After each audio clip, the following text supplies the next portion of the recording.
Au début du second cycle de Sar, quand aucune sphère ne flottait dans les terres, Silouek convoitait la lumière pure d'Étuviel. Le maître des cendres l'ensemença à son insu, et de cet acte naquirent les dragons. Comprenant les intentions de son frère, la dame couvrit d'ombre ses enfants, pour les élever loin de l'influence de Silouek. Quand Varia, le plus grand et le plus puissant des dragons, vint questionner sa mère, elle n'eut pas le cœur de lui mentir, et lui révéla l'acte odieux qui leur avait donné naissance. Furieux, Varia rassembla ses frères et ses sœurs pour confronter leur géniteur. Face à leur colère et à la combinaison puissante de leur essence, le maître hésita à les affronter. Varia, qui avait été élevée dans la justice de sa mère, comprit la peur de son père et lui proposa de choisir lui-même le châtiment qu'il subirait pour laver le déshonneur de sa mère.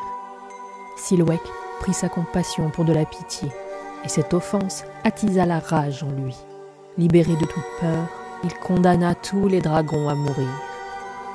Varia s'interposa, et aux portes de la mort, il plaida pour la liberté de ses adelphes.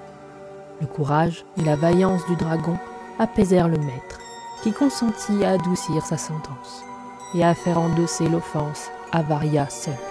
Le grand dragon serait mis à mort, et son essence terminerait dans le néant pour avoir voulu s'opposer à l'enfant du Créateur. Étuviel, qui sentit la détresse de ses enfants, se pressa de les rejoindre. Elle pleura tant sur la dépouille de son fils que Silouek fut pris de remords. Il ne détruisit pas l'essence du grand dragon. Au lieu de cela, il mordit dans la chair encore chaude et cracha son feu.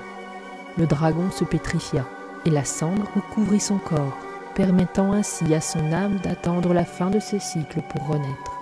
Ainsi, Étuviel récupéra le vaisseau de Varia et avec l'aide d'Arteios, elle le couvrit de terre pour donner refuge au dragon. Ses enfants auraient pour mission d'accompagner leur frère jusqu'à sa renaissance à la fin de ce monde.